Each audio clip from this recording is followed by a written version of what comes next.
اپنی نسلوں کو اسکول سے بچاؤ۔ یہ چھٹی یا ساتویں جماعت کا کمرہ تھا اور میں کسی اور ٹیچر کی جگہ کلاس لینے چلا گیا۔ تھکن کے باوجود کامیابی کے موضوع پر طلباء کو لیکچر دیا اور پھر ہر ایک سے سوال کیا، ہاں جی تم نے کیا بننا ہے؟ ہاں جی آپ کیا بنو گے؟ ہاں جی آپ کا کیا ارادہ ہے؟ کیا منزل ہے؟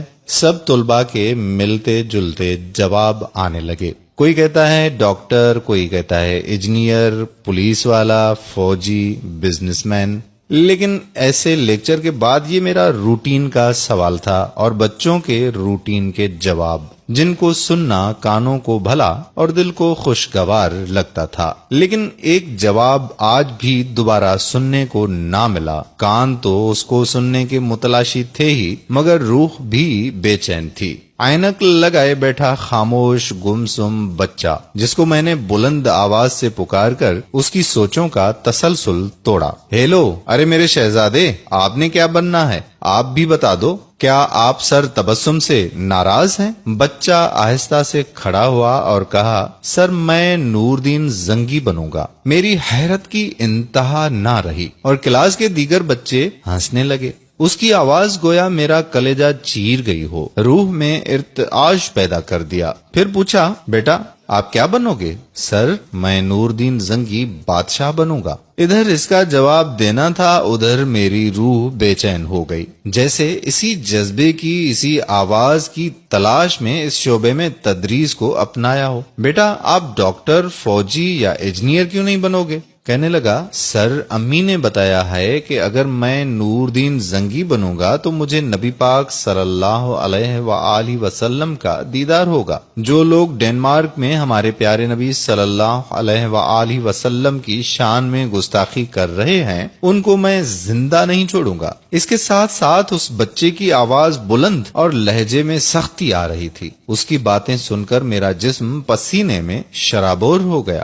ادھر کلاس کے اختتام کی گھنٹی بجی اور میں روتا ہوا باہر آ گیا۔ مجھے اس بات کا احساس ہے کہ آج ماؤں نے نور دین زنگی پیدا کرنے چھوڑ دیے ہیں اور اساتذہ نے نور دین زنگی بنانا چھوڑ دیے ہیں۔ میں اس دن سے آج تا دم اپنے طلباء میں پھر سے وہ نور دین زنگی تلاش کر رہا ہوں۔ کیا آپ جانتے ہیں وہ کون ہے؟ اس ماں نے اپنے بیٹے کو کس نور دین زنگی کا تعارف کروایا؟ یہ واقعات سنیے۔ اپنے بچوں میں سے ایک عدد نور دین زنگی قوم کو دیجیے۔ ایک رات سلطان نور دین زنگی رحمت اللہ علیہ عشاء کی نماز پڑھ کر سوئے کہ اچانک اٹھ بیٹھے اور نم آنکھوں سے فرمایا کہ میرے ہوتے ہوئے میرے آقا دو عالم صلی اللہ علیہ وآلہ وسلم کو کون ستا رہا ہے؟ آپ اس خواب کے بارے میں سوچ رہے تھے جو مسلسل 3 دن سے انہیں آ رہا تھا، اور آج پھر چند لمحوں پہلے انہیں آیا، جس میں سرکار دو عالم نے 2 افراد کی طرف اشارہ کر کے فرمایا کہ یہ مجھے ستا رہے ہیں۔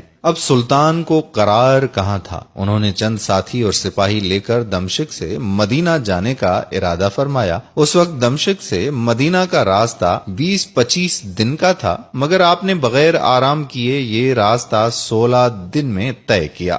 مدینہ پہنچ کر آپ نے مدینہ آنے اور جانے کے تمام راستے بند کروائے اور تمام خاص و عام کو اپنے ساتھ کھانے پر بلایا۔ اب لوگ آ رہے تھے اور جا رہے تھے، آپ ہر چہرے کو دیکھتے مگر آپ کو وہ چہرے نظر نہ آئے۔ اب سلطان کو فکر لاحق ہوئی اور آپ نے مدینہ کے حاکم سے فرمایا کہ کیا کوئی ایسا ہے جو اس دعوت میں شریک نہیں؟ جواب ملا کہ مدینہ میں رہنے والوں میں سے تو کوئی نہیں، مگر 2 مغربی زائر ہیں جو روضہ رسول صلی اللہ علیہ وآلہ وسلم کے قریب ایک مکان میں رہتے ہیں، تمام دن عبادت کرتے ہیں اور شام کو جنت البقیع میں لوگوں کو پانی پلاتے ہیں جو عرصہ دراز سے مدینہ میں مقیم ہیں۔ سلطان نے ان سے ملنے کی خواہش ظاہر کی۔ دونوں زائر بظاہر بہت عبادت گزار لگتے تھے۔ ان کے گھر میں تھا ہی کیا، ایک چٹائی اور 2-4 ضرورت کی اشیاء، کہ یکدم سلطان کو چٹائی کے نیچے کا فرش لرزتا ہوا محسوس ہوا۔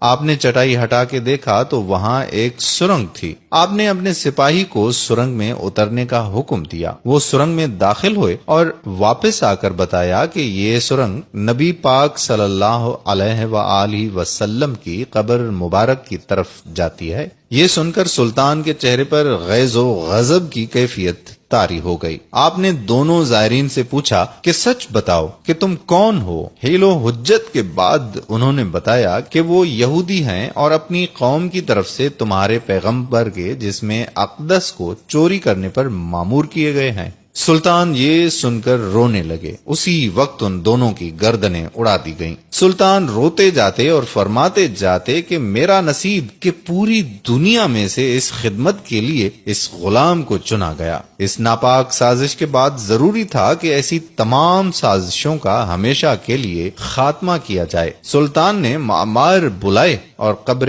اقدس کے چاروں طرف خندق کھودنے کا حکم دیا یہاں تک کہ پانی نکل آئے۔ سلطان کے حکم سے اس خندق میں پگھلا ہوا سیسا بھر دیا گیا۔